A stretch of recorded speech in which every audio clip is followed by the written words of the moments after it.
स्कूजो science की video में फिर से एक बार आपका स्वागत है। और आज मैं बात करने जा रहा हूं माइक्रोस्कोप के बारे में। अब माइक्रोस्कोप जरूर आपने अपनी स्कूल की बायोलॉजी लैब में जरूर देखा होगा।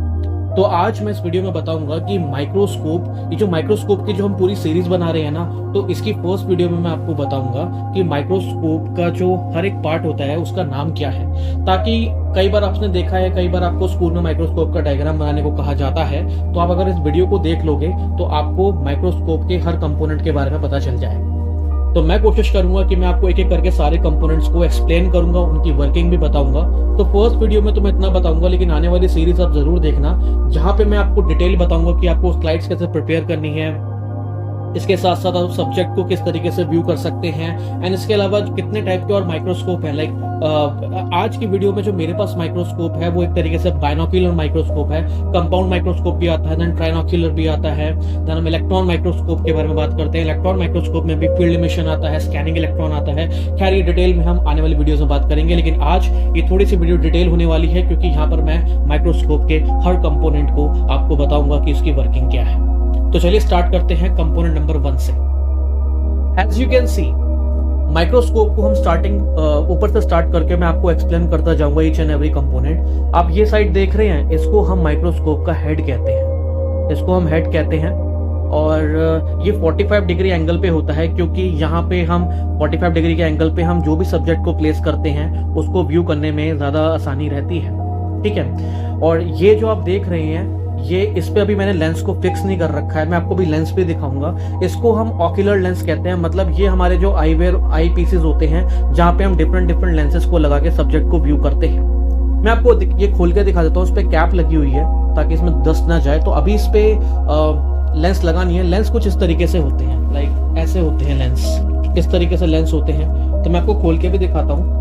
तो इसमें भी डिफरेंट लेंस हम यूज कर सकते हैं। 10x भी लेंस आते हैं, 25x भी लेंस आते हैं, जो वाइड एंगल होते हैं, जिससे हम किसी भी टाइप के सब्जेक्ट को जो भी स्लाइड पे प्लेस होता है उसको अच्छी तरीके से देख सकते हैं। तो मैं आपको ये मेरे पास 10x का है, इसको मैं लगा के आपको दिखाता हूँ कि एक्चुअल में फील कैसे आता है और कैसे फिक्स होता है। तो इस तरीके से लेंस होते हैं, इसको हम इसके अंदर इंसर्ट करते हैं।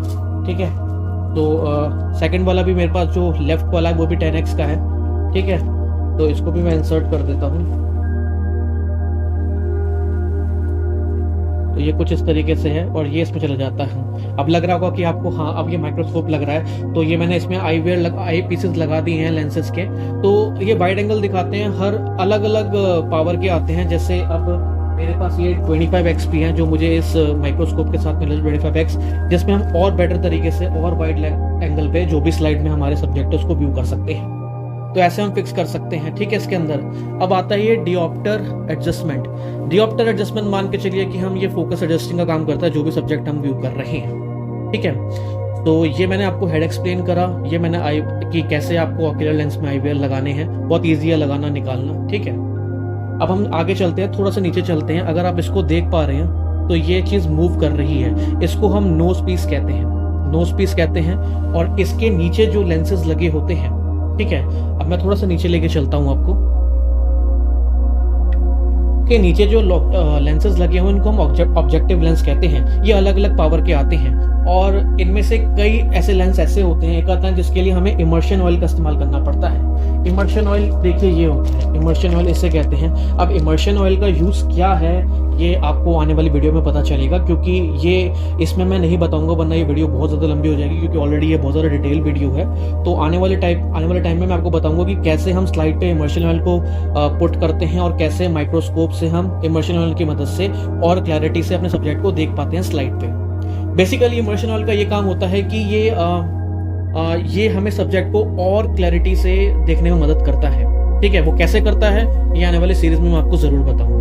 ठीक है। तो ये हमारे ऑब्जेक्टिव लेंस होते हैं। ठीक है। अब थोड़ा सा अगर हम और नीचे चलते हैं तो ये हमारी स्टेज क्लिप होती है। ये स्टेज क्लिप होती है क्योंकि यहीं पे हम स्लाइड को एडजस्ट करते हैं, यही स्लाइड को पकड़ के रखती है स्टेज क्लिप। इसमें स्प्रिंग मूवमेंट होता है। ठीक है। और ये हमारा मैकेनिकल स्टेज होता है पूरा। ये आप स्क्वायर देख रहे हो ना, ये पूरा मैकेनिकल स्टेज होता है। इसी के ऊपर हम स्लाइड को प्लेस करते हैं। ठीक है। अब इसमें डिफरेंट नॉब्स दिए जाते हैं माइक्रोस्कोप में, तो एक बार उसका इस्तेमाल भी मैं आपको करना सिखा देता हूँ, लेकिन उससे पहले कुछ चीजें और बतानी है। आपने एपेचर का मतलब आपको पता है एपेचर क्या होता है? फोटोग्राफी में, इवन आपके स्मार्टफोन के कैमरे, जिस मोबाइल में आप ये वीडियो देख रहे हो उस फोन के कैमरे में एपेचर होता है। इवन हमारी आई में भी एपेचर होता है। इसका मैं आपको सिंपल तरीके से अगर मतलब बताऊं कि हमारी आंख कितनी खुल रही है, मतलब कितनी लाइट उसके अंदर ट्रेवल कर रही है।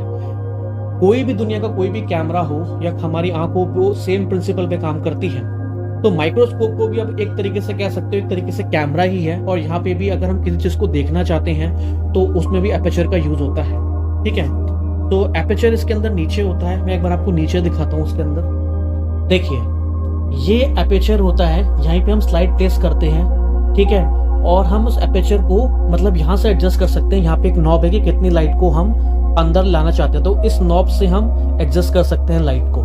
ठीक है, जब मैं एक्चुअल में किसी सब्जेक्ट की स्टडी करके दिखाऊंगा तो मैं आपको दिखाऊंगा कि कैसे मैं एपेचर के इस्तेमाल से किसी भी सब्जेक्ट को क्लैरिटी के साथ व्यू कर सकता हूँ। ठीक है, इसको हम डायग्राफ कहते हैं। ठीक है, इसको भी हम एडजस्ट करते हैं। इसके साथ साथ ये नीचे का जो पार्ट होता है इसको हम कंडेंसर भी कहते हैं। ठीक है, ये जो आप देख रहे हैं ये एक तरीके से लाइट सोर्स होता है, क्योंकि नीचे से लाइट आती है जो ऊपर ट्रैवल करती है और जिसमें हम किसी भी सब्जेक्ट को अच्छी तरीके से देख सकते हैं। तो ये बेसिकली लाइट सोर्स होता है। ठीक है, अब इसके अंदर बहुत सारा नॉब्स भी दे रखे हैं, डिफरेंट नॉब्स होते हैं। ठीक है, तो चलो एक बार मैं आपके उसके बारे में बता देता हूँ कि कौन सा नॉब क्या काम करता है। चलिए अब बात करते हैं नॉब्स के बारे में। इस माइक्रोस्कोप के अंदर बहुत सारे नॉब्स हैं और हर नॉब्स का अपना एक काम है। ठीक है, अगर हम इस मैकेनिकल स्टेज को, जिसके बारे में मैं ऑलरेडी एक्सप्लेन कर चुका हूँ, अगर इसको अप एंड डाउन मूव करना चाहते हैं तो दो साइड में बड़े नॉब लगे हुए हैं, तो इसको आप इस्तेमाल से अप एंड डाउन मूव कर सकते हैं। इसके साथ साथ जहाँ पे स्लाइड लगी हुई है, जहाँ पे ये जो स्प्रिंगी मूवमेंट था, जहाँ पे स्लाइड लगी हुई थी, अगर हमें इसको right and left and up and down move करना है तो इसके लिए दो नॉब दे रखे हैं। अगर हम इसको राइट एंड लेफ्ट मूव करना चाहते हैं तो नीचे वाले नॉब से करेंगे, जिससे स्लाइड भी मूव होगी। ठीक है, अगर हम इसको अप एंड डाउन मूव करना चाहते हैं स्लाइड को, तो इसके लिए जो ऊपर वाला नॉब है। ठीक है, इसके साथ साथ अगर हम अपेचर को एडजस्ट करना चाहते हैं, अपेचर को एडजस्ट तो हम नीचे से भी कर सकते हैं। इसके साथ साथ अगर हमें फोकस एडजस्ट करना है तो इधर एक साइड में एक नॉब दे रखा है, मैं वो भी आपको दिखाता हूँ। साइड में ना यहाँ पे दो तरीके के नॉब दे रखे हैं। ये वाला तो मैं आपको एक्सप्लेन कर ही चुका हूँ, ये बिल्कुल सेम है जो अप एंड डाउन मूव करता है किसी भी मैकेनिकल स्टेज को। लेकिन अगर आपको जो नीचे का जो फोकस पॉइंट है, अगर इसको अप एंड डाउन करना है अपने, मतलब एक तरीके से हम जब भी किसी सब्जेक्ट को व्यू करते हैं तो हम सबसे पहले उसका फोकस एडजस्ट करते हैं कि हमें माइक्रोस्कोप में जो भी हमने लेंस लगा रखा है, जो भी हमने लेंस पिक कर रखा है, उससे हमें इमेज एकदम क्रिस्टल क्लियर दिखे। तो इसके लिए काफी ज्यादा एडजस्टमेंट करनी पड़ती है। तो एक तरीके से माइक्रोस्कोप एक तरीके से स्केल है, इसको सीखना पड़ता है। ये नहीं कि सिर्फ आपने माइक्रोस्कोप ले लिया और आपको एकदम सब्जेक्ट क्लियर दिख गया, बट नहीं, इसको एक्चुअल में एक स्केल है, इसको लर्न करना पड़ता है कि कौन से लेंस में हम कैसे करेंगे, किस तरीके से हमें एडजस्ट करना है। सेम लाइक कि जैसे हम फोटोग्राफी करते हैं किसी भी मोबाइल फोन से, कितना जूम इन करना है, कितना जूम आउट करना है, तो ये सब चीजें होती है। ये आने वाली वीडियो में आपको जरूर मैं बताऊंगा। तो जितने भी बायोलॉजी स्टूडेंट्स देख रहे हैं उनके लिए तो बहुत ज्यादा हेल्पफुल होने वाला है। और अगर अभी तक आपने चैनल को सब्सक्राइब नहीं करो, सब्सक्राइब जरूर कर देना, क्योंकि स्कूल साइंस में आपको साइंस रिलेटेड वीडियोस मिलेंगी, वो भी प्रैक्टिकल नॉलेज के साथ। ठीक है, तो अगर हमें इस एपर्चर को, देखो यहाँ पे ध्यान देना, ये जो लेंस है ये अप एंड डाउन होगा। ये देखिए, ये इस नॉब की मदद से होता है जो हम एडजस्ट करते हैं। ठीक है, इसके साथ साथ यहाँ पे एक नॉब और है, वो भी फोकस के लिए ही है, जो साइड में दे रखा होता है। वो मैं आने वाली वीडियोस में और ज्यादा डिटेल में आपको बताऊंगा। ठीक है, और माइक्रोस्कोप की इस चीज को हम बेस बोलते हैं। ठीक है, तो मैंने आपको मोटा मोटा सब कुछ बता दिया है एक माइक्रोस्कोप के बारे में। हाँ, एक दो चीजें और रह गई, वो भी मैं क्लियर कर देता हूँ। कि आप ये देख सकते हैं कि ये ऑन ऑफ स्विच होता है एंड ये साथ में ब्राइटनेस एडजस्टमेंट भी होता है। देखो ऑन ऑफ स्विच से देखो नीचे लाइट जल गई, एज यू कैन सी। काफी सारे माइक्रोस्कोप में लाइट नहीं आती है, लेकिन काफी सारे माइक्रोस्कोप में, अगर थोड़ा सा हाई एंड माइक्रोस्कोप में जाता है तो उसमें लाइट आती है। ये बैटरी पावर्ड भी होती है और अब इसको भी यूएसबी से 5 वोल्ट के यूएसबी से भी आप चला सकते हैं। जैसे ये वाला है, ये बैटरी पावर्ड भी है एंड मैं इसको 5 वोल्ट के यूएसबी से कनेक्ट भी कर सकता हूँ। ठीक है, और इसमें ये सब चीजें हैं। अगर आप इलेक्ट्रॉनिक्स में भी इंटरेस्ट है तो बहुत जल्दी इसके अंदर स्कूल साइंस के अंदर हम इलेक्ट्रॉनिक्स के बारे में बात करेंगे और खूब सारे प्रोजेक्ट्स बनाएंगे और Arduino से, रास्पबेरी पाई से, एंड मैं आपको एक तरीके से इलेक्ट्रॉनिक इंजीनियर बना दूंगा स्कूल में रहते रहते ही। ठीक है, तो हम इससे ब्राइटनेस एडजस्ट कर सकते हैं, कम ज्यादा कर सकते हैं, इसका ये काम होता है। ठीक है, जरूरी नहीं है कि ज्यादा ब्राइटनेस से आपको सब्जेक्ट क्लियर दिखता है, वो सारा खेलना एडजस्टमेंट पे जाता है कि आप क्या व्यू कर रहे हो। इसके साथ साथ हम ब्लैंक स्लाइड्स के बारे में बात करेंगे। सारी ब्लैंक स्लाइड्स है कि स्लाइड्स को कैसे प्रिपेयर करना है, कैसे सी कलर मार्किंग करनी है, कैसे हम ऑब्जेक्ट को अच्छी तरीके से देख सकते हैं। और एज यू कैन सी मेरे पास 50 से भी ज्यादा प्रिपेयर्ड स्लाइड्स है जो मैंने खरीदी थी। ये एक्चुअल मैंने नहीं बनाई थी, तो ये प्रिपेयर्ड स्लाइड्स हैं पूरी। एज यू कैन सी ये नर्व सेल है, ठीक है।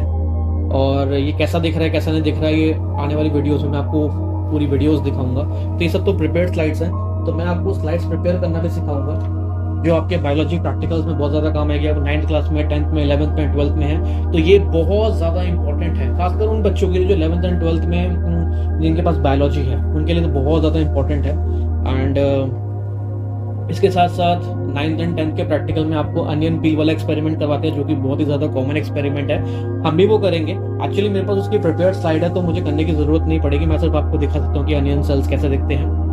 तो मैंने आपको बताया मोटा मोटा कि माइक्रोस्कोप के हर कंपोनेंट को क्या कहते हैं, उसका यूज़ क्या है। तो अगली बार जब आप बायोलॉजी लैब में जाओ, हो सकता है कि आपकी बायोलॉजी लैब में कंपाउंड माइक्रोस्कोप हो जिसके अंदर सिर्फ एक ही ऑब्जेक्टिव लेंस हो, बट कोई बात नहीं, उससे कोई फर्क नहीं पड़ता। हाँ, पावर का जरूर फर्क पड़ता है, क्योंकि अगर आप ट्राइनोक्यूलर में जाओगे या फिर उससे भी हाई पावर में जाओगे जो हम पैथोलॉजी लैब्स में यूज करते हैं, तो डिफरेंस होता है, लेकिन बेसिक हर किसी का वही रहता है जो मैंने इसमें बताया है कि हर चीज को क्या क्या जाते हैं। तो अगली बार जब आप डायग्राम बनाएं तो ये वीडियो को अच्छी तरीके से देख लेना, ताकि आप एक्सप्लेन कर पाओ कि माइक्रोस्कोप काम कैसे करता है। और इवन आप माइक्रोस्कोपी अगर सीखना चाहते हैं तो इस सीरीज को पूरा देखना, क्योंकि मैं कोशिश करूंगा रेगुलर वीडियोस लेके आने की। लेकिन करना क्या है, आपको करना चैनल को सब्सक्राइब, वीडियो को लाइक एंड शेयर।